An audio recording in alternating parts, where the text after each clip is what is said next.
सच्चिदानन्दविग्रहम्। ॐ शान्तिः शान्तिः शान्तिः।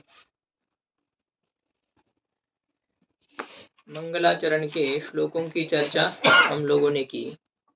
प्रथम मंगलाचरण के श्लोक में तत्पद और त्वम पद इन दोनों के वाच्यार्थ और लक्षार्थ का निर्देश किया।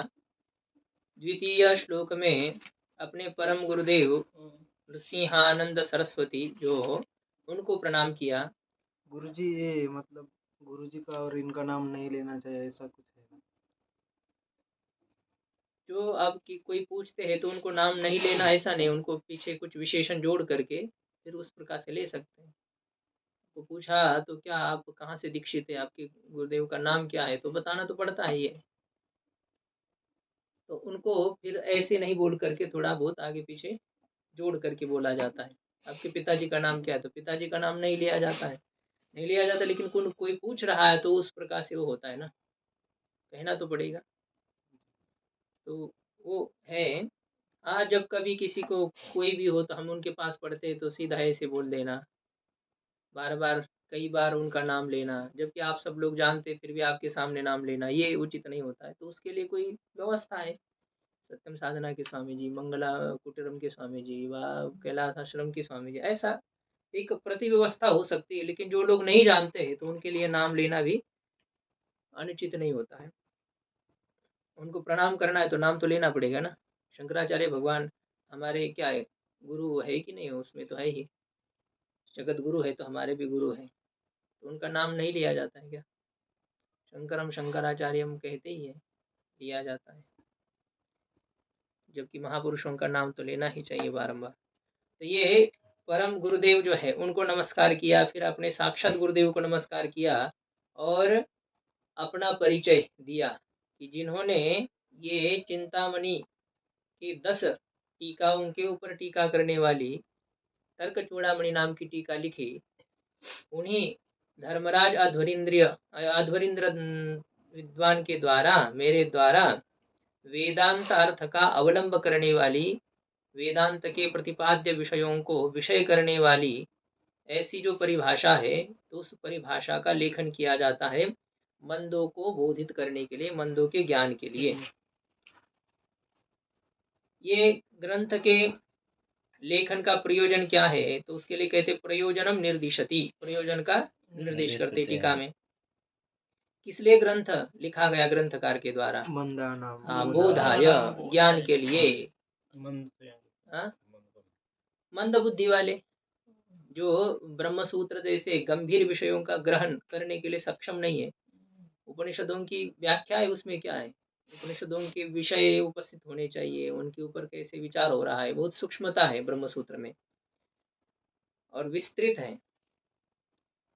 तो सूक्ष्म है, विस्तृत है, तो इतने ऐसे ग्रंथ का ग्रहण करने के लिए जो सक्षम नहीं है उनके लिए मंद, मंद शब्द का अर्थ टीकाकार कर रहे हैं मंदा नाम, मंदा नाम का अर्थ मंद बुद्धि नाम, मंद का अर्थ मंद बुद्धि वाले, अथवा मंद शब्द का अर्थ होता है आलसी।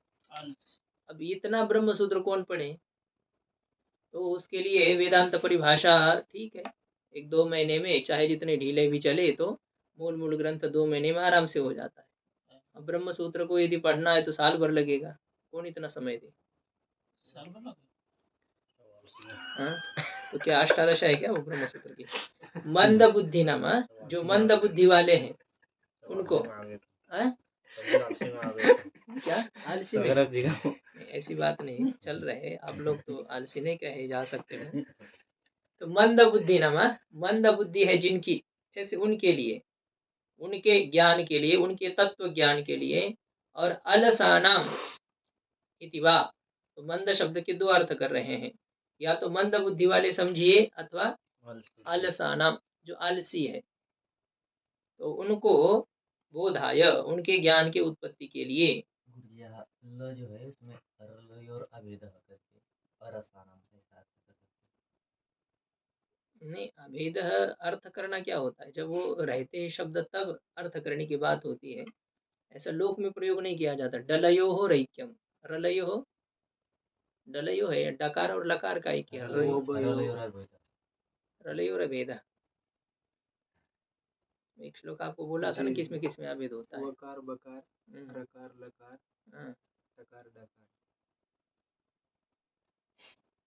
प्रलय काव्य में ही होता है ना। हाँ, काव्यादिक में है तो ऐसा ये नहीं करना है। टीका टिप्पणी में क्या करना है, जब मूल ग्रंथों में ऐसा होता तो फिर उस प्रकार से किया जाता है। हर जगह ऐसा नहीं है कि और सानम ऐसा करना है नहीं। जिनको रस नहीं तो आएंगे नहीं, भाषाओं के जिनको रस नहीं तो अच्छा, आएंगे। आप ये इस प्रकार से करना चाहते तो रस नहीं तो ये वेदांत परिभाषा भी नहीं पढ़ेंगे। तो रस रहित लोगों की बात नहीं हो रही है, ठीक है, अलस ही ठीक है, जैसा जो है ज्यादा अर्थ करना कोई आवश्यक नहीं है। मंद बुद्धि नमा, जो मंद बुद्धि वाले हैं उनके ज्ञान के उत्पत्ति के लिए, और जो आलसी है, मंद बुद्धि वाले अथवा जो आलसी है तो उनके ज्ञानाय, बोधाय का अर्थ तत्व ज्ञानाय, उनको तत्व ज्ञान उत्पन्न हो इसलिए।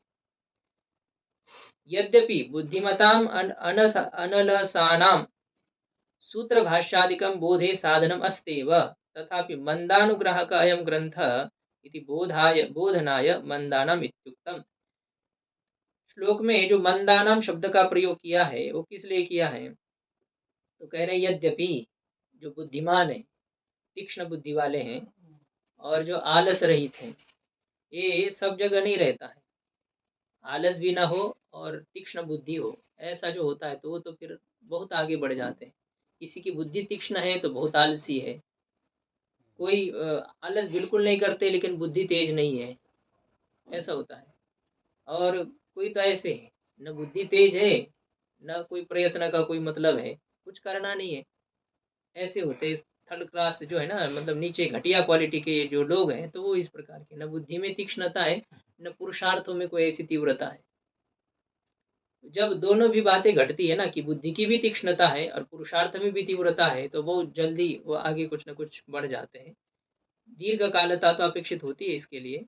ये जो बुद्धिमान है और आलस रहित है, उन लोगों के ज्ञान के लिए तो सूत्र भाष्यादिकम, ब्रह्म सूत्र है, ब्रह्म सूत्र पर भगवान भाष्यकार का भाष्य है, और भी जितने बड़े बड़े ग्रंथ हैं, तो सूत्र भाष्यादिक साधनम अस्ति व, उनके ज्ञान के विषय में सूत्र भाष्यादिक साधन है ही।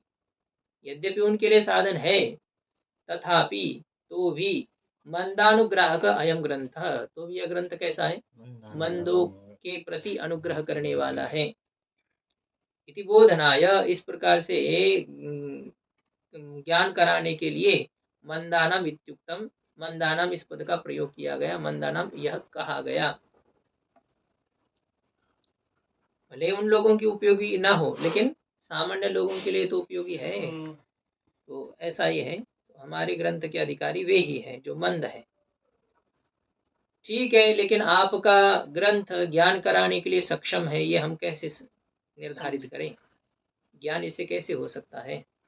कहते कि बोध योग्यता दर्शयितुम विष्णष्टि, ज्ञान की योग्यता इस ग्रंथ में है, ज्ञान उत्पत्ति करने की योग्यता इस ग्रंथ में है, इसको दिखाने के लिए इस ग्रंथ को विशेषित करते हैं। ग्रंथ कैसा है, भाषा जो हो, लेकिन विषय क्या है, उस विषय यदि उस प्रकार का हो तो फिर भाषा माध्यम कोई भी होने पर भी ज्ञान होने में कोई आपत्ति नहीं है। रोग निवृत्ति के लिए आपको दवा चाहिए, अब उस दवा का ज्ञान, दवा की जानकारी चाहे जिस भाषा में आपको मिलती हो, उस भाषा से दवा को जान करके यदि आप दवा लेते हो तो रोग निवृत्त होगा, या संस्कृत से ही दवा को जानना पड़ेगा, चाहे जिस भाषा से हो। यदि दवा का पता चल गया और उसका आपने ग्रहण कर लिया तो रोग निवृत्त होगा। इसका अर्थ ये होता है कि भाषा भले ही जो हो जैसी हो, लेकिन उसका जो प्रतिपाद्य विषय है वो विशेष रहना चाहिए, होना चाहिए। तो अब यहाँ पर ये जो वेदांत परिभाषा, इसका प्रतिपाद्य विषय क्या है, इसमें किसकी चर्चा की गई है, वेदांत के प्रतिपाद्य जो विषय है उनकी चर्चा इस ग्रंथ में की गई है। उपनिषदों के प्रतिपाद्य तत्वों का विचार इसमें होने से ये तत्व ज्ञान उत्पन्न करने के लिए सक्षम है। इस प्रकार से बोध की योग्यता दिखाने के लिए ग्रंथ को विशेषित करते हैं। वेदांतार्थावलंबिनी इस पद की व्याख्या मतलब इसका विग्रह वाक्य देते हैं। वेदस्य अंतः वेदांतः तेषाम अर्थः वेदांतानाम श्रुति मस्तकानाम। वेदांत शब्द का अर्थ क्या है? श्रुति के मस्तक है। श्रुति का जो अंत श्रुति के सर के स्थान पर है।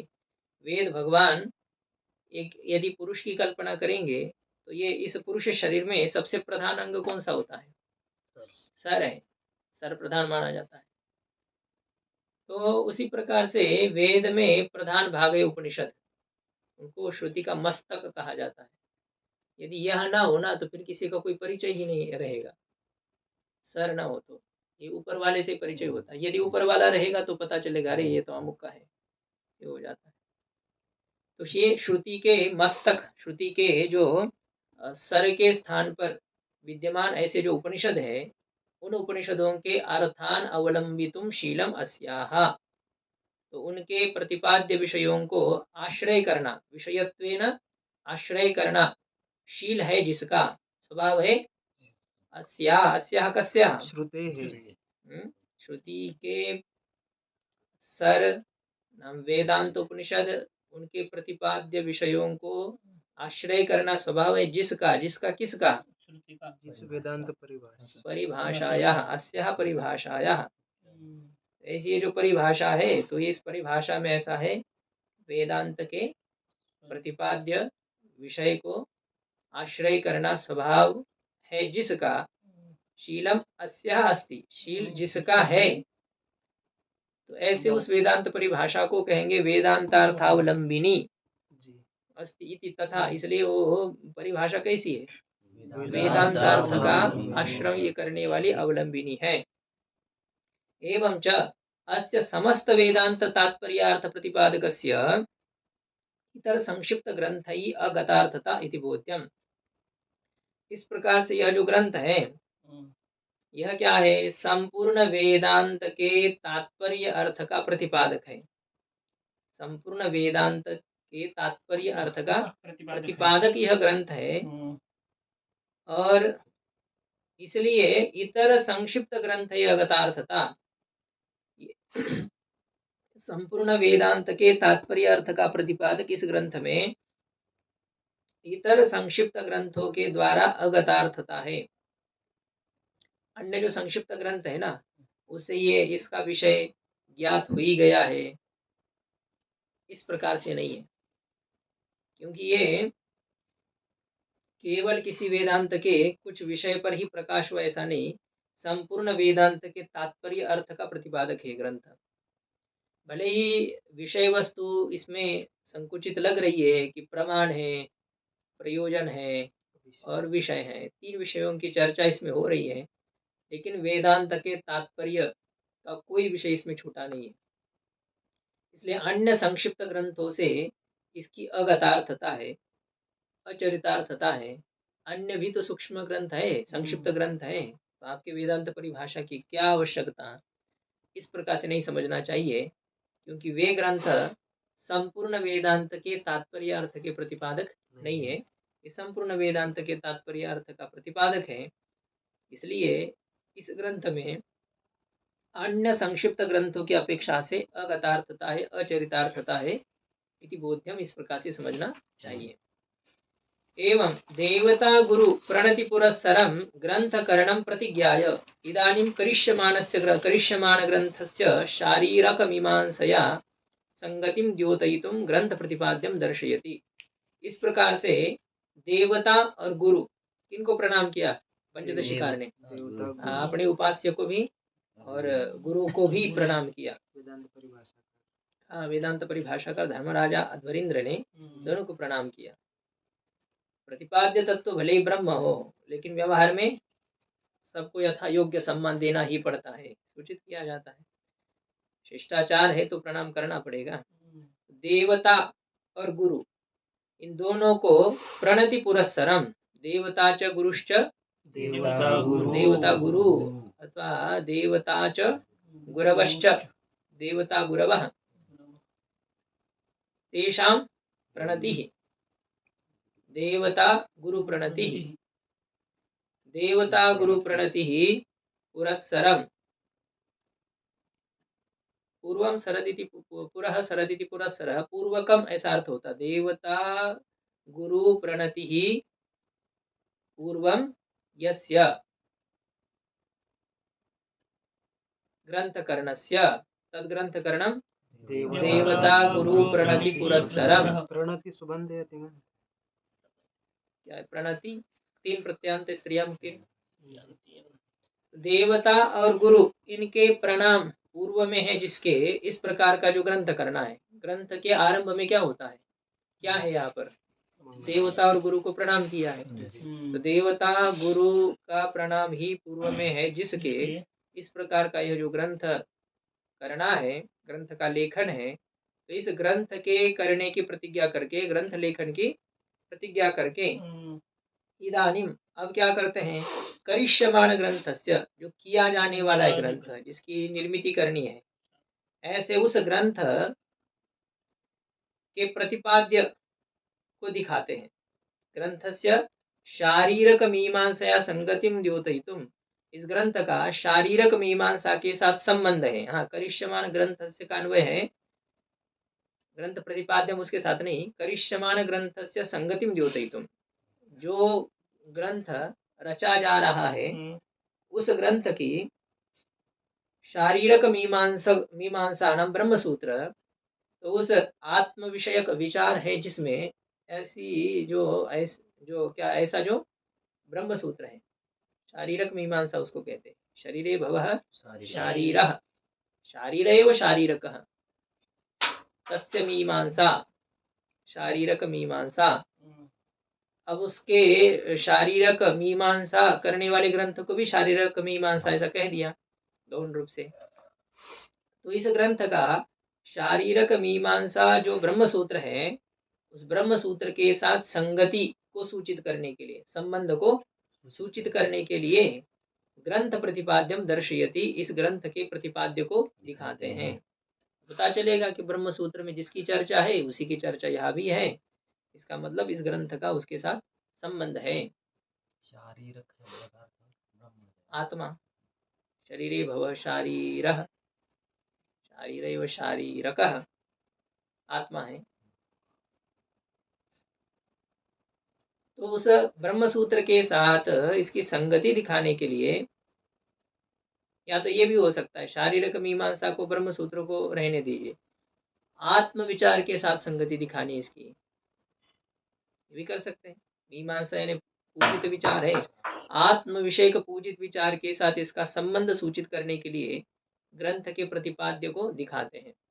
आत्मा की चर्चा है वेदांत शास्त्र में, तो उस आत्म प्रतिपादक वेदांत शास्त्र के साथ इसका संबंध है, अथवा आत्मा के विचार के साथ इसका संबंध है प्रतिपाद्यत्वेन, तो इसको सूचित करने के लिए इस ग्रंथ के प्रतिपाद्य विषय को दिखाते हैं। किसकी चर्चा की है इस ग्रंथ में?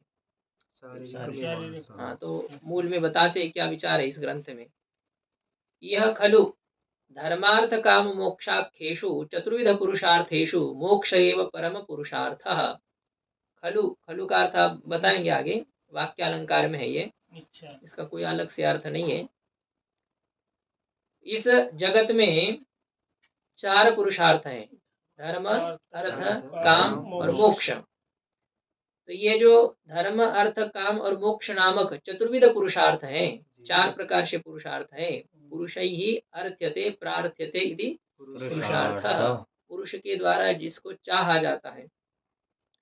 धर्म है शास्त्र विहित कर्म का जो अनुष्ठान है, वह भी पुरुष के इच्छा का विषय है। देखिए, शास्त्र विहित कर्म के अनुष्ठान की हमें इच्छा होती है क्या? शास्त्र को पठन पाठन करने की इच्छा होती है, तो भले कष्ट है उसमें, लेकिन कष्ट होने पर भी साध्य के प्राप्ति का साधन होने के कारण से साधन की भी इच्छा है। जैसे साध्य की इच्छा होती है, फल की इच्छा होती है, उसी प्रकार से साधन की भी इच्छा है। ऐहिक पारलौकिक भोग के प्राप्ति का साधन है धर्म। हाँ, भले हो मुख्य रूप से साध्य ही हमें चाहिए, लेकिन उस साध्य के प्राप्ति का साधन होने से साधन का भी हम आदर करते हैं, साधन विषय भी हमें इच्छा होती है। हमें तो 4 व्हीलर गाड़ी में घूमना है, तो क्या हम 10-5 लाख रुपए नहीं चाहते? चाहते हैं ना? तो धन स्वयं खुद पुरुषार्थ स्वरूप है क्या? संपत्ति जो है वो पुरुषार्थ स्वरूप नहीं है। संपत्ति पुरुषार्थ के प्राप्ति का साधन है, अभिष्ट वस्तु के प्राप्ति का साधन है। इसलिए पैसा की इच्छा होती है कि नहीं? वित्तेषणा आई है, विशेष मुख्य ऐषणाओं में ये है, चाहते हैं। साधन के भी प्राप्ति की इच्छा होती है। तो धर्म अर्थ काम ये जो है ये सभी पुरुषार्थ हैं। धर्म इष्ट प्राप्ति का साधन है, ऐहिक पारलौकिक। फिर इसके बाद में अर्थ पुरुषार्थ होता है, संपत्ति वह भी पुरुषार्थ है। संपत्ति रूपी जो पुरुषार्थ है वो तो केवल इस लोक के भोग के प्राप्ति का साधन होता है। चाहे जितने करोड़ों अरबों रुपए आपके पास में है, आप इस लोक की वस्तु को खरीद सकते हैं। वो भी सभी वस्तु के खरीदने का सामर्थ्य धन में भी नहीं है। सब चीज नहीं खरीद सकते आप। खरीदने हैं, किसी ने समुद्र ही खरीद लिया, पूरा पर्वत ही खरीद लिया, ऐसे ही नहीं। एक सामाजिक संपत्ति होती है, उसको नहीं खरीदा जा सकता, सब नहीं खरीदा जाएगा।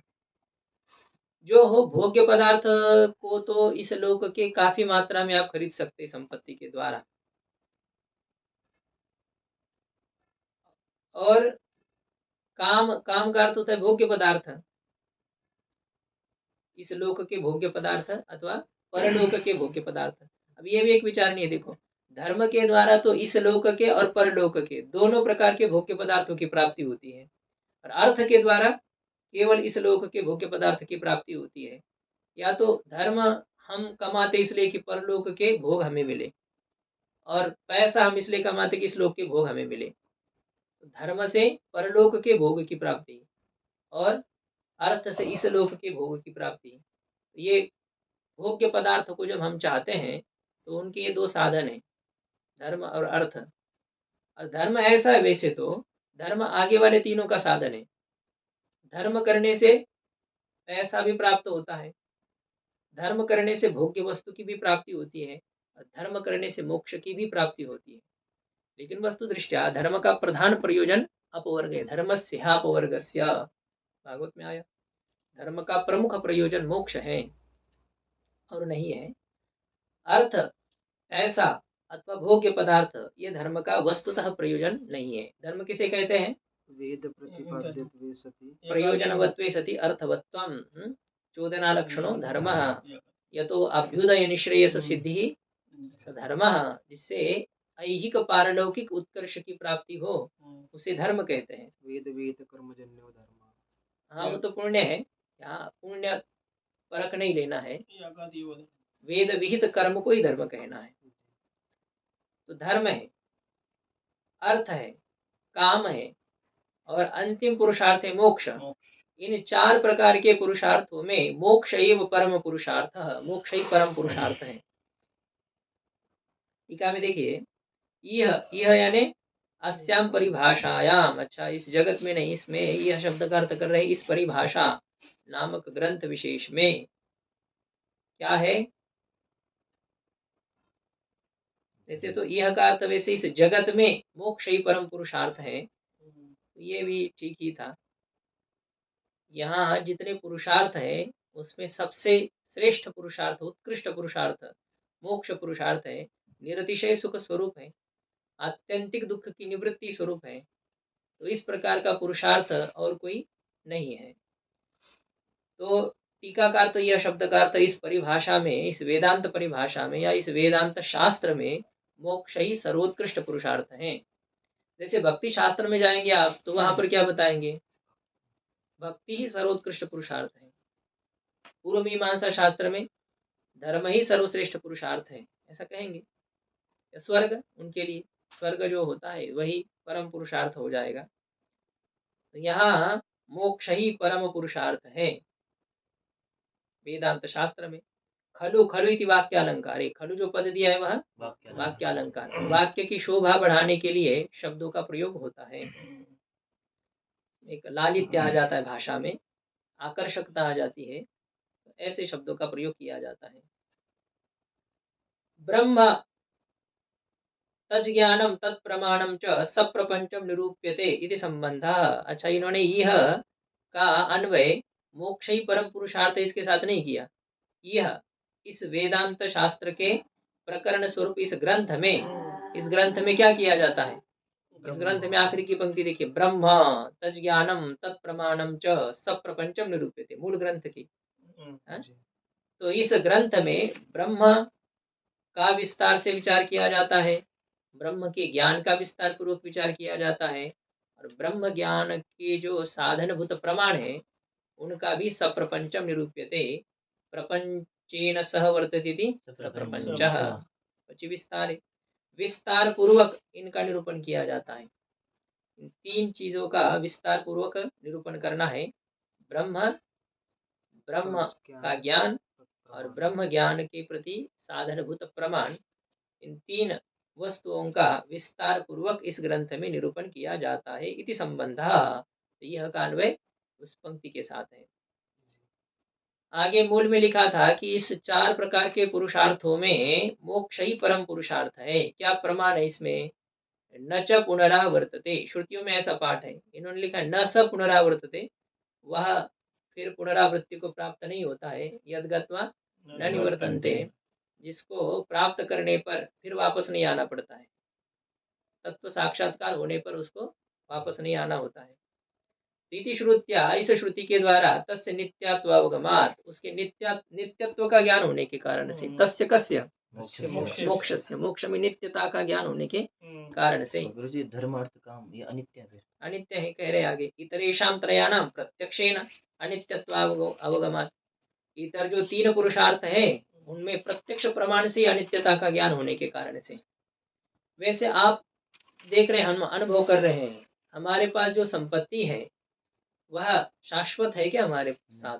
नहीं है, कभी कितनी आ जाती है और कभी खाली है, कुछ नहीं है।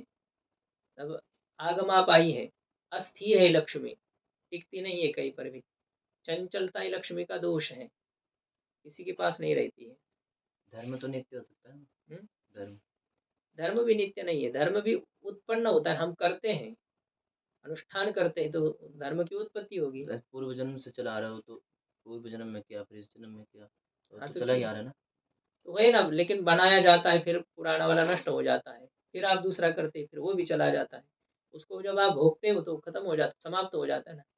धर्म भी एक संपत्ति है, जैसे ये लौकिक धन है उसी प्रकार से धर्म क्या है, वो भी एक संपत्ति है, उसके द्वारा आप पारलौकिक वस्तुओं को खरीद सकते हैं, ऐहिक वस्तुओं को भी ले खरीद सकते हैं। पारलौकिक प्राप्ति का विशेष साधन धर्म है, तो वह भी एक संपत्ति है, वह भी धन के जैसा ही है, वो भी नश्वर है। श्रुति प्रमाण है यहाँ पर, जिस प्रकार से पुरुषार्थ के द्वारा इकट्ठे किए हुए पदार्थ इस लोक के नष्ट होते हैं, उसी प्रकार से धर्म के द्वारा प्राप्त किए हुए जो परलोक के पदार्थ हैं वह भी नश्वर है। एतम भुक्त्वा स्वर्गलोकम विशालम क्षीणे पुण्य मर्त्य लोकम विशंति, आपका पुण्य समाप्त होने पर यहाँ आना पड़ता है। नहीं, बहुत अच्छी सुविधा है, रहने दीजिए, अब ठंडी चल रही है, बाद में जाएंगे। ये ठंडी गर्मी नहीं है, वहां पर आपका पुण्य जिस समय नष्ट हो जाएगा उसी समय आपको वहां से हटाया जाएगा, आप हट जाएंगे, चाहने पर भी कोई आपको रोक नहीं सकता है। ऐसा ही है, कहते पिघल जाता है शरीर, तुरंत चला जाता है, नहीं रहता है। ये तो वहां की बात क्या, यहाँ की बात है ना। हमको तो लगता है और थोड़े दिन रहे हम, लेकिन वो रह सकते हैं क्या? कोई विशेष कार्य किसी ने, महापुरुष ने लिया है हाथ में, बहुत बड़ा मंदिर बनाया जा रहा है, बस अभी जनवरी में ही राम मंदिर का वो है, क्या कहते हैं, उसमें उद्घाटन है। अब उससे पहले यदि किसी को बुलावा आ जाए तो वो चाहे कितनी भी प्रार्थना करे, नहीं नहीं हमने तो आजीवन इसके लिए, जैसे इसके परमाध्यक्ष जो है, अब उनको यदि निमंत्रण आ जाए, जो है ना अयोध्या वाले, क्या उनका नाम, छावनी वाले महाराज जी, 95 साल से, हाँ, नृत्य गोपाल दास जी, तो ये ऐसे ऐसे जो महापुरुष है, अब उनको ऐसे लगा कि कुछ समय तक हम रहे इस कार्य के समाप्ति तक, और यदि उनका समय आ चुका हो तो एक क्षण के लिए नहीं रह सकते हैं। पुण्य भी नष्ट होता है, पुण्य के द्वारा इकट्ठे किए गए लोग भी नष्ट होते, पुण्य भी समाप्त हो जाता है। इसमें इतर जो 3 पुरुषार्थ है, तो उनमें प्रत्यक्ष अनित्यत्वावगमात्, प्रत्यक्ष प्रमाण से उसकी अनित्यता का ज्ञान होता है। अब धर्म नष्ट होता है, इसका तो प्रत्यक्ष प्रमाण से तो हमें समझ में नहीं आता है। वैसे हमारा पुण्य नष्ट हो गया, हमारे समझ में आता है क्या? नहीं आता है। हाँ, सुख दुख देखने से हमको पता चलता है कि हमारे कोई अदृष्ट है, पुण्य है। दुख आता है तो हमको लगता है कि हाँ कुछ पाप है, लेकिन उसकी समाप्ति हो रही है या उसकी इतनी मात्रा में उत्पत्ति हो रही है, ये हमें पता नहीं है, सूक्ष्म है। धर्म अधर्म को नैयायिक भी कहते हैं, ये कोई ये नहीं है, इनको जाना नहीं जा सकता अज्ञात विषय। है। धर्म है, अधर्म है, संस्कार है, ये मन के विषय नहीं होते हैं। काम क्रोधादिक जैसे मन के द्वारा जाने जाते हैं, वैसे इनको नहीं जाना जाता है। धर्म को, अधर्म को, पाप को, पुण्य को पता नहीं चलता है।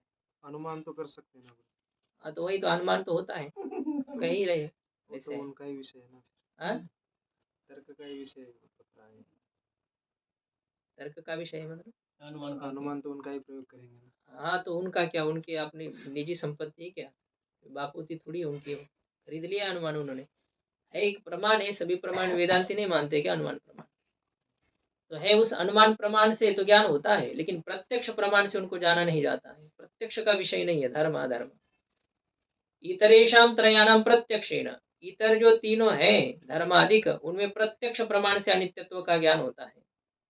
अब ये प्रत्यक्ष प्रमाण से होता है तो आगे टीकाकार कहेंगे कि धर्म की अनित्यता का ज्ञान प्रत्यक्ष प्रमाण से कहाँ होता है, उसकी चर्चा करेंगे। नहीं तो यह कहेंगे कि अर्थ और काम, इन दो पुरुषार्थों के अनित्यता का ज्ञान प्रत्यक्ष से है।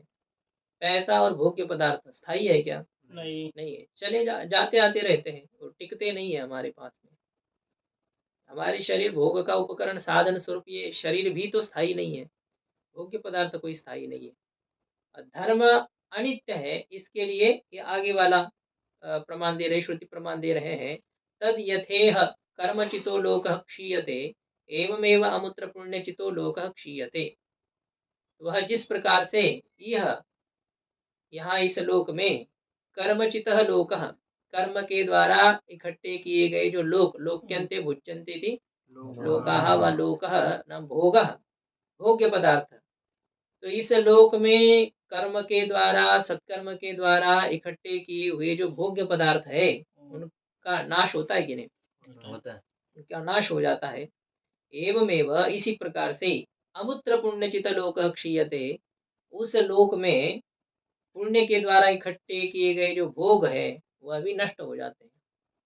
क्षीयते, वह लोग भी क्या है, अपने आप क्षीण हो जाता है। क्षीयते ऐसा कर्मकर्तृ प्रक्रिया है, उसको किसी के द्वारा नष्ट नहीं किया जाता है, वो अपने आप कट रहा है, आपको भी पता नहीं चल रहा है, आपके खाते से जा रहा है, वो ऐसे जुड़ा हुआ है, अपने आप खाता जुड़ा हुआ है, कट जाएगा ऐसे ही। आपने कुछ कर दिया, बैलेंस ऐसे कुछ करते हैं मोबाइल से, तो क्या है, पैसा कट जाता है आपका।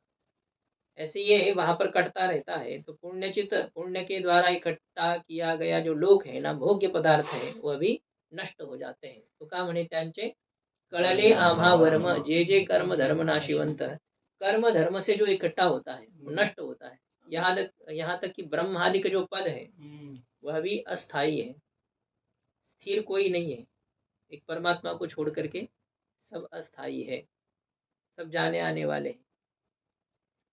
इत्यादि श्रुत्या अनित्यत्वावगमात, इत्यादि श्रुति के द्वारा धर्माधिक तीन पुरुषार्थों के अनित्यता का ज्ञान होने के कारण से मोक्ष नित्य पुरुषार्थ है और बाकी के तीन अनित्य पुरुषार्थ है। ठीक है, यदि मोक्ष नित्य पुरुषार्थ है तो उस नित्य मोक्ष पुरुषार्थ के प्राप्ति का साधन क्या है?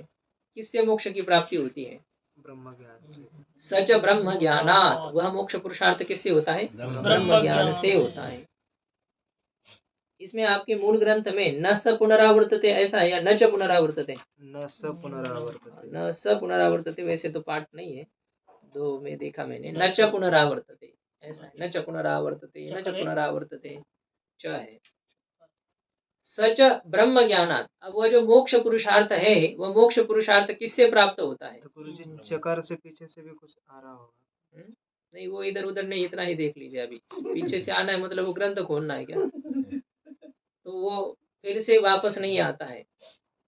सच ब्रह्म ज्ञानात्, वह जो है वह मोक्ष किससे प्राप्त होता है? ब्रह्म ज्ञान से प्राप्त होता है, और वह मोक्ष ब्रह्म ज्ञान से प्राप्त होता है। इति, इस प्रकार से ब्रह्म ज्ञान से प्राप्त होता है, इसलिए इति यानी इसलिए इस ग्रंथ में ब्रह्म तज्ज्ञानम तत्प्रमाणंच, ब्रह्म का ज्ञान और ब्रह्म में अथवा ब्रह्म ज्ञान के साधनभूत जो प्रमाण, तो इनका सप्रपंचम निरूप्यते, इन तीनों का विस्तार के साथ निरूपण किया जाता है। ज्ञान कराना है, ब्रह्म स्वरूप का साक्षात्कार करना है, तो ब्रह्म स्वरूप का साक्षात्कार करने के लिए ब्रह्म कहते किसको है, ब्रह्म का ज्ञान का स्वरूप क्या है, और ब्रह्म के जानने के प्रति साधन स्वरूप प्रमाण कौन से है, कि प्रमा है, ब्रह्म का ज्ञान ने ब्रह्म का साक्षात्कार रूपी प्रमा है, उस प्रमा के साधन स्वरूप जो करण है, तो इन तीनों वस्तुओं का विस्तार के साथ इस ग्रंथ में निरूपण किया जाता है। टीका में देखिए, कुतः इत्यतः आह,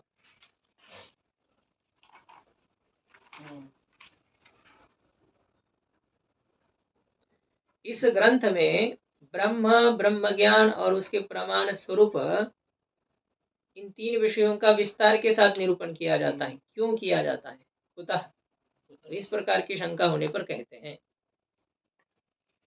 क्योंकि आप जिस विषय वस्तु का निरूपण कर रहे हैं उसका क्या कारण है, क्यों इसी का निरूपण कर रहे हैं। दुनिया में कई वस्तु है ना निरूपण करने योग्य, इन तीनों ही वस्तुओं का निरूपण आप क्यों कर रहे हैं, तो इस प्रकार की जिज्ञासा होने पर कहते हैं कि चार पुरुषार्थ है, और उनसे उन चारों पुरुषार्थ में सर्वोत्कृष्ट मोक्ष पुरुषार्थ है, और उन सर्वोत्कृष्ट मोक्ष पुरुषार्थ के प्राप्ति का साधन ब्रह्म तत्व का साक्षात्कार है। इसलिए ब्रह्म क्या है, ब्रह्म तत्व के साक्षात्कार का स्वरूप क्या है, और ब्रह्म तत्व के साक्षात्कार का साधन प्रमाण क्या है, कितने हैं, तो इस विषय की चर्चा इस ग्रंथ में की जाती है। हो गया। यदवा, अथवा कहते हैं, अथवा देखो, हाँ ये भी किया, दूसरा अर्थ भी कर रहे टीका का। पहले यह शब्द से क्या अर्थ लिया था, परिभाषायाम, ऐसा किया था। अब दूसरा अर्थ कर रहे हैं, यद्वा, तो अर्थ अथवा, ये दोनों अब वे मिल करके अथवा इसका अर्थ है, यद्वा अथवा, यह लोके वेदे च, इस लोक में और वेद में, इस लोक में और वेद में। अब यह और लोक के अलग दिया है। हाँ ऐसे भी अलग भी है, तो वैसे समानाधिकरण लेना है। यहाँ यहाँ मतलब इस लोक में, ऐसा करो, चाहे इह लोक, परलोक, इह लोक, ऐसा जो करते हैं, इह लोक, अत्र भवः इह, क्या है उसके आगे होता है, क्या अव्यय बनता है कि क्या बनता है ये, इसमें सप्तम्यास त्रल और क्वाति, क्वाति ने कुत्र बन जाता है उसका, यह के लिए कुछ है ना यहाँ पर, इदम सर्वनाम के स्थान पर ही इदम ईश, इदमो ह, इदम सर्वनाम से ह प्रत्यय होता है। हाँ यही सूत्र है, सप्तम्यंत इदम शब्द से ह प्रत्यय होता है, जहाँ त्रल होना है ना यह ह हो जाता है, और ह प्रत्यय होने के बाद में इदम के स्थान पर ई आदेश हो जाता है केवल, उसमें इदम के स्थान पर इश, इदम इश, ठीक है, दोनों सूत्र आ गए, इदम इश, ये जो इनकी विभक्ति संज्ञा होती है इन प्रत्ययों की, रेफ आदि हकार आदि प्रत्यय परे रहते, इदम के स्थान पर इश आदेश हो जाता है, यह बनता है, यह मतलब यहाँ, यहाँ है ने इस लोक में से, यह च असौ लोकश्च यह लोकः, वहाँ भी कर्मधारय समास किया जाता है, या तो यहाँ अलग अलग रखो और समानाधिकरण करो, नीलः घटः, ये ठीक है, या नील घटः, ये ठीक है, दोनों भी ठीक है, दोनों ठीक है। तो यहाँ पर कर्मधारय समास एक वैकल्पिक है, करना है करो, न करना है मत करो। यह लोके, इस लोक में, यहाँ यहाँ मतलब इस लोक में, इस मृत्यु लोक में, अथवा वेद में, कितने पुरुषार्थ हैं, चार पुरुषार्थ है। और खलु भी यहाँ पर वाक्य अलंकार ने, अभी खलु यानी प्रसिद्ध है, ये इस लोक में भी प्रसिद्ध है, वेद में तो है ही है प्रसिद्ध, ही है प्रसिद्धम,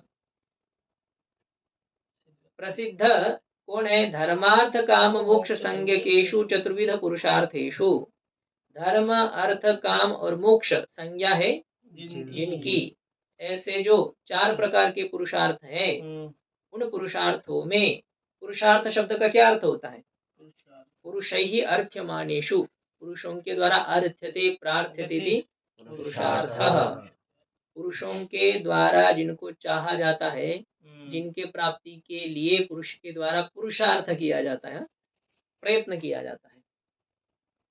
तो पुरुषों के द्वारा प्राप्ति के विषय स्वरूप, पुरुषों के इच्छा के विषय स्वरूप कितने पुरुषार्थ है कुल? 4 4 पुरुषार्थ है। कहाँ विषयी पामर लोग तो भोग को चाहते हैं, तो इसमें आया का वो पुरुषार्थ? 4 पुरुषार्थों में भोग पुरुषार्थ आया है क्या? काम जो पुरुषार्थ है शब्द स्पर्श रूप रस गंध, ये सब काम पुरुषार्थ में आ जाएंगे। और उसके प्राप्ति के साधन धर्म और अर्थ ये है। तो ये पुरुषों के द्वारा प्राप्ति के इच्छा के विषयभूत जो 4 पुरुषार्थ है, इन चारों पुरुषार्थों में सर्वोत्कृष्ट पुरुषार्थ कौन सा है? मोक्ष एव परम पुरुषार्थ। परम यानी उत्कृष्ट पुरुषार्थ, मोक्ष ही उत्कृष्ट पुरुषार्थ है।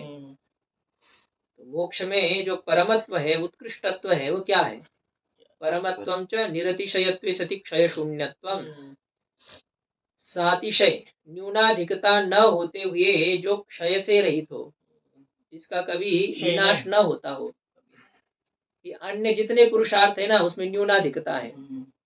जो वस्तु आपको अच्छी से अच्छी क्वालिटी की मिली है, फिर भी क्या है, उससे भी कोई अच्छी क्वालिटी की वस्तु जरूर है। अच्छी से अच्छी आप लाइए दुनिया में, लेकिन उससे भी कोई अच्छी बनी ही है। और न भी हो ना, तो भी आपको दूसरे की देख करके लगेगा अरे ये तो हमसे भी अच्छी है आपकी। भले हमारा 1 लाख का और आपका 50,000 का है, लेकिन आपका बहुत अच्छा है। ये आपको बोला ही है कि मनुष्यों को अपनी वस्तु की अपेक्षा से दूसरी वस्तु में अच्छाई दिखती है। ये ठीक है, आपका ग्रंथ बहुत अच्छा है, दूसरे की वस्तु पर नजर रहती है। ये न्यूनाधिकता है। दुनिया में जितने जो कुछ है उन सभी में न्यूनाधिकता है, और मोक्ष में न्यूनाधिकता नहीं। मोक्ष सुख जो होता है उसमें न्यूनाधिक सुख नहीं। इंद्र की अपेक्षा से कम है या ज्यादा है, ब्रह्म की अपेक्षा से कम है या ब्रह्मा जी की अपेक्षा से ज्यादा या कम है, ज्यादा कम ऐसा उसमें नहीं है। समुद्र को आप किससे बड़ा और किससे छोटा कहोगे? जल की अपेक्षा से बड़ा ठीक है, आप कह सकते हैं कि अन्य के सापेक्ष ऐसा किया जाए, तो उस प्रकार से कह सकते हैं। लेकिन जो है अन्य भी जितना जल है, सरोवर जितने हैं, कहाँ से आया है उनमें जल? समुद्र का ही तो है।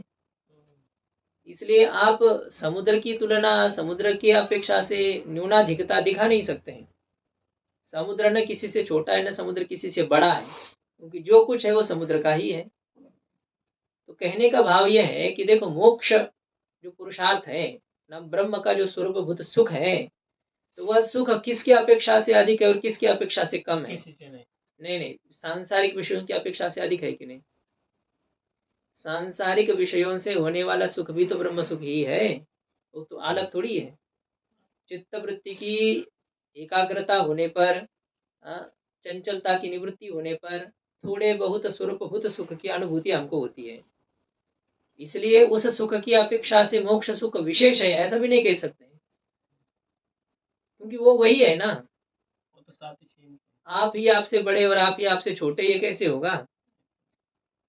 छोटापन बड़ापन देखने के लिए कोई दूसरा चाहिए कि नहीं? वो तो होता है तब ना, होगा। देवदत्तस्य एक पुत्रस्य वैदेष्टस्य।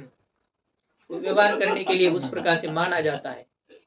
सही है, व्यपदेशीवत भाव होता है, गौण इस प्रकार का प्रयोग किया जाता है। बड़ा छोटा तब कहा जाएगा जब कम से कम 2 हो। तो अब कोई पूछते है कि आपके ज्येष्ठ पुत्र कहाँ है? बोले ये है। अच्छा ठीक है, आपके कनिष्ठ पुत्र कहाँ है? यही है। इसका अर्थ ये होता है कि इनका ज्येष्ठ और कनिष्ठ नहीं, एक ही पुत्र है। तो एक ही पुत्र में उस प्रकार से गौण प्रयोग होता है, वैसा वो छोटापन बड़ापन उसमें नहीं है। ब्रह्म का स्वरूपभूत सुख न किसी से कम है न किसी से ज्यादा है, वो अतिशयता से रहित है, न्यूनाधिकता से रहित है। बाकी सब सुख न्यूनाधिकता से युक्त है। ब्रह्मा जी तक के जो सुख है वो न्यूनाधिकता से युक्त है। तैत्तिरीय उपनिषद में देख लीजिए जैसा है। सम्राट के सुखों से लेकर के ब्रह्मा जी के सुख तक जो सुख है सब 100 गुना अधिक है, न्यूनाधिकता उसमें है। मोक्ष सुख में कोई न्यूनाधिकता नहीं है। जिस सुख की प्राप्ति गुरु को होती है ना, उसी सुख की प्राप्ति चेला को होती है। उसमें ये कम ज्यादा नहीं रहेगा। नहीं, गुरु जी ने उसको वहां पहुंचाया है, तो फिर तो उसको थोड़ा सा कम सुख मिलना चाहिए। जैसे ये होते हैं ना, एजेंट लोग होते हैं, दूसरे को जोड़ते हैं, तो जो जोड़ने वाला होता है उसको थोड़ी सी ज़्यादा तनख्वाह रहती है, उसके नीचे वाले को कम रहती है। ऐसे एक होता है ना, जो पुराना होगा उसको ज़्यादा है, जो नया है उसमें कम है। या तो ऐसा भी हो सकता है कि नए ने ज़्यादा प्रगति की तो फिर वो पुराने की अपेक्षा से आगे जा सकता है, लेकिन यहाँ ऐसा नहीं है। जिस स्वरूप स्थिति में आरूढ़ सद्गुरु होते हैं, उसी स्वरूप स्थिति में आरूढ़ शिष्य भी होता है। स्वरूप दृष्टि से, उसके सुख के दृष्टि से उसमें कोई न्यूनाधिकता नहीं रहती। एक दीपक से दूसरा दीपक लगाया गया, अब उन दोनों दीपकों में क्या विशेषता है, क्या कमती, क्या अधिकता है? दीपक दीपक होते हैं ना, जैसा वह प्रकाश स्वरूप है, ये भी प्रकाश स्वरूप है। तो उसमें कौन सा पहला दीपक है, कौन सा बाद वाला, ये भी आप नहीं देख समझ जान सकते हैं। दीपक दीपक होता है। ऐसे ही जब सदगुरु रूपी दीपक से शिष्य रूपी दीपक को प्रज्वलित किया जाता है तो दोनों दीपक ही बन जाते हैं। जी। अपना सारिके करेती तात्काळ नाही काळ वेळ तया लागी। महापुरुष अपने जैसे ही करते हैं, ऐसे होता है। कृपा कटाक्षे निहालिले अपुले पदी बैसविले। वो भले विठ्ठल भगवान के लिए कहा है, महापुरुषों की भी यह बात होती है, स्वरूप स्थिति पर आरूढ़ हो जाते हैं। तो निरतिशयत्वे सति क्षय शून्यत्वम, न्यूनाधिकता से रहित होते हुए क्षय शून्यता, यह लक्षण किसमें है? चार पुरुषार्थों में से मोक्ष मोक्ष में। तच्च मोक्ष से वस्ति, यह जो परमत्व है, ये परमत्वम निरतिशयत्वे सति क्षय शून्यत्वम एक किसका लक्षण है? मोक्ष का परमत्वम उत्कृष्टत्वम, ये उत्कृष्टत्वम किसमें है? मोक्ष सच्च मोक्ष से, वो तो मोक्ष में ही है। इसलिए कहा गया कि मोक्ष एव परम पुरुषार्थ, एव कार्य यहाँ पर अन्य व्यावृत्ति है, अन्य योग विवच्छेद है, अन्य नहीं है कोई पुरुषार्थ, परम पुरुषार्थ मोक्ष ही परम पुरुषार्थ है। पार्थ एव अन्य योग विवच्छेद, अयोग विवच्छेद, अत्यंत योग विवच्छेद, अन्य योग विवच्छेद है यहाँ पर। पार्थ ही अनुधर है और नहीं है। विशेष्य के साथ जहाँ पर एवकार जुड़ता है से अन्य योग विवच्छेद कहते हैं। विशेषण के साथ जहाँ एवकार जुड़ता है से अयोग विवच्छेद कहते हैं। शंख पांडुरेव, शंख कैसा है? पीला सा ही या सफेद ही है, ऐसा जो होता है अयोग विवच्छेद है। उसका अर्थ होता है शंख सफेद भी होता है। पर अत्यंत योग विवच्छेद होता है जहाँ क्रिया के साथ एवकार जुड़ता है। नीलम उत्पलम भवत्येव, नीला कमल होता ही है, ऐसा जो क्रिया के साथ एवकार आ जाए, ठीक है। जहाँ कहीं उपलब्ध भले ही ना हो, लेकिन नीला कमल होता ही है, होता है, नहीं ऐसी बात नहीं, कमती भले ही हो लेकिन है। ये यहाँ पर अन्य योग विवच्छेद है कि मोक्ष ही परम पुरुषार्थ है और कोई परम पुरुषार्थ नहीं है। मोक्ष से परम पुरुषार्थत्व श्रुति बोधितम, अब ये मोक्ष में परम पुरुषार्थता जो है वो श्रुति प्रतिपादित है, ऐसा कहते हैं। श्रुति ने कहा है मोक्ष परम पुरुषार्थ है। अब नित्यत्व हेतु, मोक्ष नित्य पुरुषार्थ है, उसके नित्यत्व में क्या हेतु है उसको बताते हैं। न इति के द्वारा अथवा न च पुनरावर्तते, इसकी नित्यता कही जा रही है। स ब्रह्म ज्ञानेन मुक्त, अब यहाँ पर इन्होंने न स पुनरावर्तते पाठ को लेकर के ही व्याख्या की है। स का अर्थ वे कर रहे ब्रह्म ज्ञानेन मुक्त, जो ब्रह्म ज्ञान से मुक्त हो चुका है वह पुनर का अर्थ भूयः न आवर्तते, वो फिर से आवृत्ति को प्राप्त नहीं होता है। अर्थात पुनः पुनः जन्म मरण लक्षणाम संस्कृतिम न भजते, बारंबार जन्म मरण ही स्वरूप है जिस संस्कृति का, जिस संसार का, ऐसे संसार का फिर वह दोबारा आश्रय नहीं करता है। जैसे हम घूम रहे हैं नदी के भोरे में अटके हुए कीड़े के समान, चक्र में फंसा हुआ कीड़ा कैसे घूमता रहता है, इसी प्रकार से हम घूम रहे हैं। बारंबार पुराने शरीर को छोड़ते हैं, नया लेते हैं, फिर इसको भी छोड़ते हैं, नया लेते हैं, चल रहा है। वासांसी जीर्णानि यथा विहाय नवानि गृह्णाति, तो ये नूतन नूतन शरीरों को हम धारण कर रहे हैं। ये बारंबार जन्म मरण स्वरूप संसार को वह दोबारा प्राप्त नहीं होता है। इति श्रुत्या, इस छांदोग्य श्रुति के द्वारा मोक्ष से नित्यत्व मुक्तम, मोक्ष में ही नित्यता का प्रतिपादन किया गया है। मोक्ष ही नित्य पुरुषार्थ है। एवं अब यह भी है, मोक्ष यदि नित्य है तो नित्य का मतलब क्या होता है? जिसकी न उत्पत्ति हो न जिसका नाश हो। ध्वंस भिन्नत्वे सति ध्वंसा प्रतियोगित्वम, ध्वंस से जो भिन्न हो और ध्वंस का जो प्रतियोगी ना हो, अथवा प्राग प्रध्वंसा भाव अप्रतियोगित्वम, प्राग भाव और प्रध्वंसा भाव दोनों का प्रतियोगी न हो, जो न उत्पन्न होता हो न जो नष्ट होता हो, उसे नित्य कहते हैं। गुरु जी यहाँ पर सिद्धांत मत में तो त्रिकाला बाधित्वम नित्यत्वम ऐसा ही होगा। सत्यत्वम, सत्य का लक्षण है वो। तीनों कालों में जिसका बाद न होता हो, उसे सत्य कहते हैं। तीनों कालों में जिसका नाश न होता हो, उसे नित्य कहते हैं। एक ये बाद भी एक नाश विशेषी है, निवृत्ति विशेषी आगे बताएंगे। निवृत्ति में दो प्रकार होते हैं, एक आत्यंतिक निवृत्ति और एक लय रूप निवृत्ति। लय रूप निवृत्ति को नाश कहते हैं और आत्यंतिक निवृत्ति को बाद कहते हैं।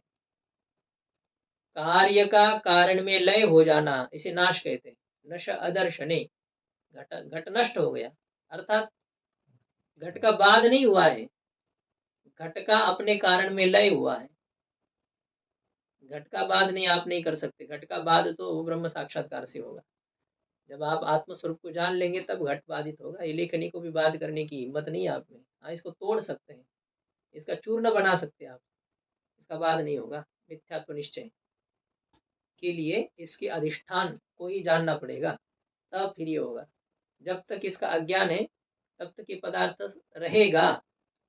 अदर्शन भले इसका हो, इसका बाद नहीं हो सकता है। क्या है? मोक्ष में ही नित्यता है।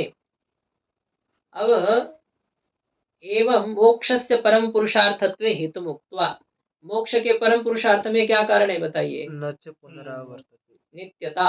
मोक्ष के परम पुरुषार्थ में क्या हेतु है? नित्यता ही मोक्ष के परम पुरुषार्थ में हेतु है। उसका कथन करके बाकी पुरुषार्थों में परम पुरुषार्थत्व है?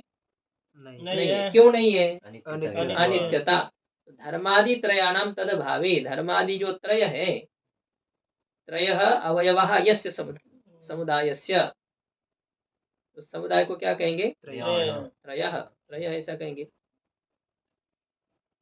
क्या है वो? त्रेस त्रयः, ये सूत्र है ना उसमें।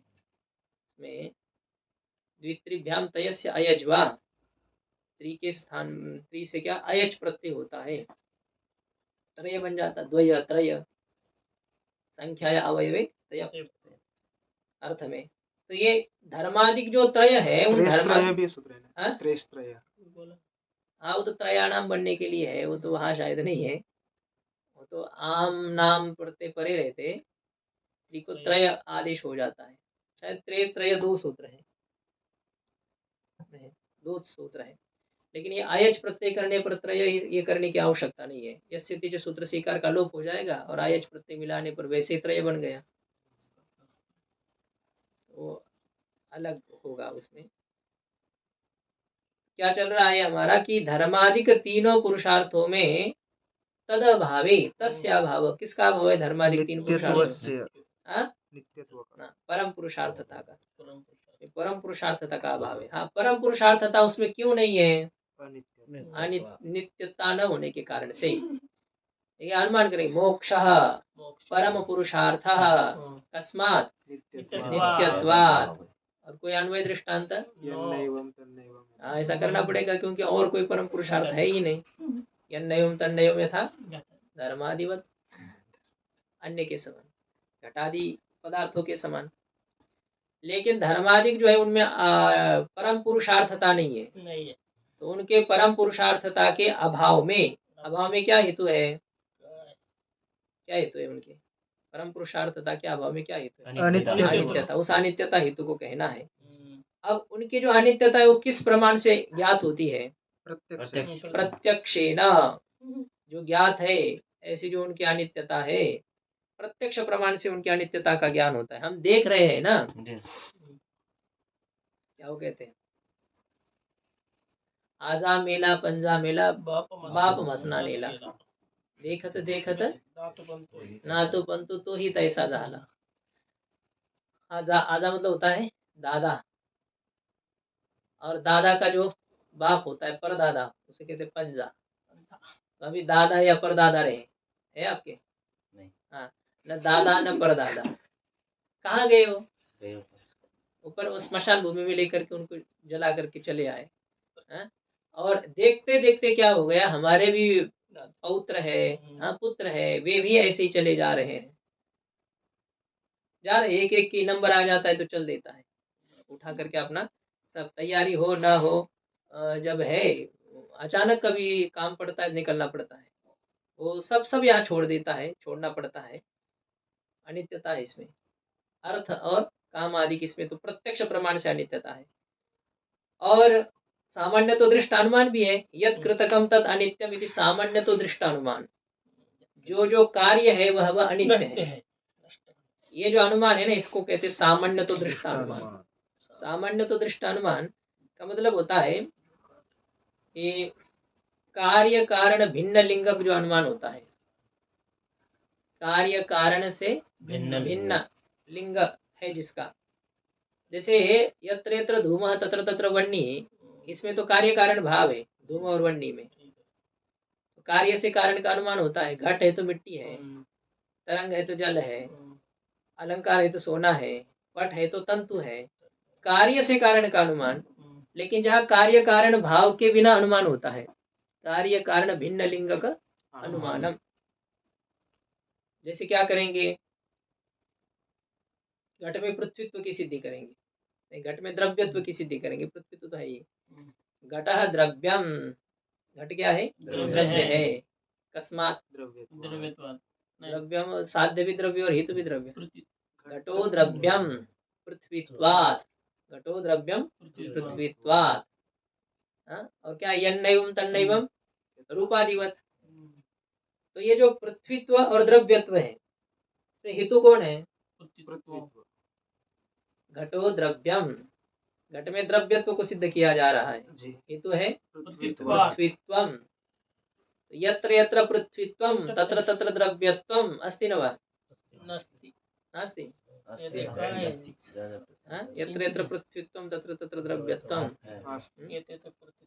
है, शरीर आदि में क्या पृथ्वीत्व है, इसमें द्रव्यत्व नहीं है क्या, यत्र यत्र पृथ्वीत्वम तत्र तत्र द्रव्यत्वम। आप अन्वय दृष्टांत भी दे सकते हैं, व्यतिरिक्त दृष्टांत भी दे सकते हैं, जिसमें आपको पृथ्वीत्व और द्रव्यत्व इनका निश्चय हो, ये द्रव्य भी है, सब जगह का घटता है, इसलिए ये लेखनी देखो ना, आकाश आदि में क्या गलत द्रव्यत्व नहीं क्या, आकाश आदि में द्रव्यत्व है ना, अब उसमें पृथ्वीत्व हेतु रहता है, नहीं रहता, तो ये वहां देखो ना, यत्र यत्र पृथ्वीत्वम तत्र तत्र द्रव्यत्वम, आकाश आदि में कहा जा रहे हो, हेतु है क्या उसमें, नहीं है, यत्र यत्र द्रव्यत्वम, यत्र यत्र पृथ्वीत्वम, लेखनी में पृथ्वीत्व है क्या, है, इसमें द्रव्यत्व है, कैसे पता चला इसमें द्रव्यत्व है, इसमें द्रव्यत्व कैसे पता चला, क्योंकि पृथ्वीत्व है ना, ये थोड़ी होता है लिंग संख्यान्वय इसमें, हाँ उसमें ये जो है लिंग संख्यान्वय तुम द्रव्यत्व, ये व्याकरण का है,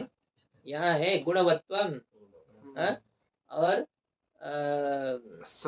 समवायी कारणत्वम, द्रव्यत्व जातिमत्वम, ये लक्षण घट रहा है ना इसमें, लेखनी में कोई गुण है क्या, है, इसका मतलब इसमें द्रव्यत्व है, तो यत्र यत्र पृथ्वीत्वम तत्र तत्र द्रव्यत्वम, ये है लेखनी में, लेखनी दृष्टांत है। पृथ्वीत्व हेतु के द्वारा जो द्रव्यत्व का अनुमान किया जा रहा है, कि पृथ्वीत्व और द्रव्यत्व इसमें कार्य कारण भाव है क्या, नहीं है, पृथ्वीत्व और द्रव्यत्व इसमें कार्य कारण भाव नहीं है, तो कार्य कारण भाव भिन्न लिंगक जो अनुमान हो, जिसमें कार्य कारण भाव न हो, इस प्रकार का लिंग है जिस अनुमान में, ऐसे अनुमान को सामान्य तो दृष्ट अनुमान कहते हैं। प्रकृत स्थल पर विचार हमारा चल रहा है कि जो कृतकत्व हेतु है, कार्यत्व हेतु है, और अनित्यत्व साध्य है, हमें क्या करना है, धर्मादिक त्रिक में अनित्यत्व को सिद्ध करना है, धर्मादि त्रिकम अनित्यम, हेतु क्या देंगे, कृतकत्वा। अब देखिए, कार्यत्व और अनित्यत्व, इसमें कार्य कारण भाव है क्या, कार्यत्वम, कार्यत्वम कार्य है और अनित्यत्वम कारण है, ऐसा है, कार्यत्व और अनित्यत्व इसमें कार्य कारण भाव नहीं है, तो कार्य कारण भाव भिन्न लिंगक जो अनुमान हो उसे कहते हैं सामान्य तो दृष्ट अनुमान। तो यह सामान्य तो दृष्ट अनुमान से धर्मादिक त्रिकोण के अनित्यता की सिद्धि होती है। हम अनित्यता की सिद्धि करेंगे, उसमें हम कहेंगे धर्मादि त्रिकम अनित्यम, अनित्यम कस्मात् कृतकत्वात्, दृष्टांत क्या देंगे,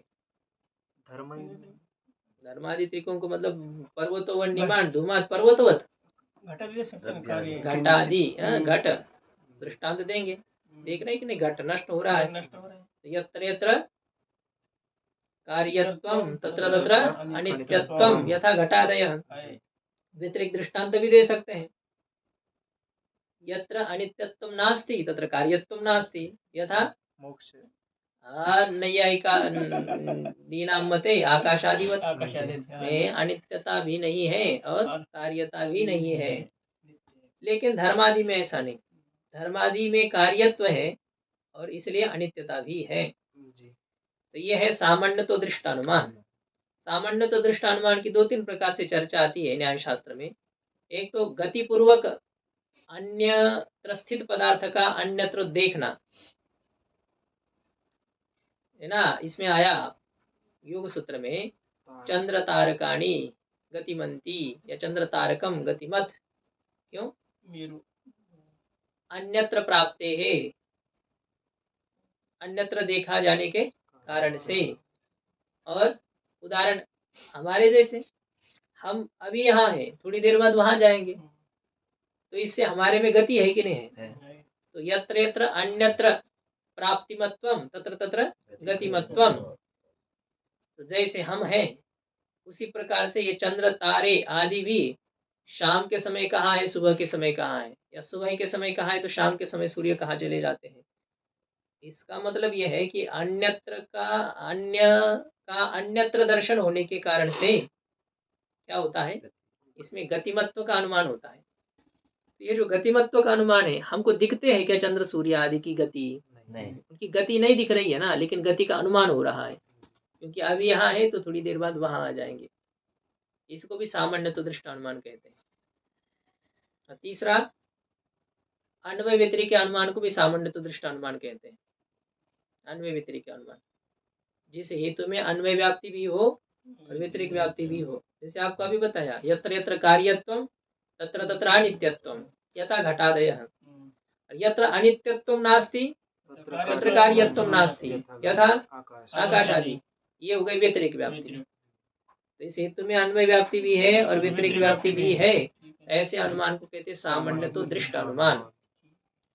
इस सामान्य तो दृष्ट अनुमान से अनुग्रहित जो श्रुति है, इस अनुमान से श्रुति का अनुग्रह होता है, श्रुति का पोषण होता है। श्रुति ने जो कहा ना, तद यथा यह कर्मचित लोकः क्षीयते तद तथा अमुत्र पुण्यचित लोकः क्षीयते। तो यह जो श्रुति है, इस श्रुति का अनुग्राहक यह जो प्रमाण है, इस सामान्य तो दृष्ट अनुमान प्रमाण के द्वारा अनुग्रहित जो श्रुति है, उपकारी उपकृत ऐसी जो श्रुति है, उस श्रुति के द्वारा अवगतम, इस श्रुति के द्वारा क्या ज्ञात होता है? क्या ज्ञात होता है बताइए? उनमें नित्यत्व, तेषाम अनित्यत्वम, धर्मादि के अनित्यत्व का ज्ञान होता है। और ये जो धर्मादि के अनित्यत्व का ज्ञान है, जो कि प्रत्यक्ष प्रमाण से हो रहा है अथवा सामान्य तो दृष्ट अनुमान के द्वारा अनुग्रहित श्रुति के द्वारा ज्ञात, अवगतम का अर्थ ज्ञातम, ऐसा जो धर्मादि त्रिकों का अनित्यत्व है, वह अनित्यत्व ही हेतु है।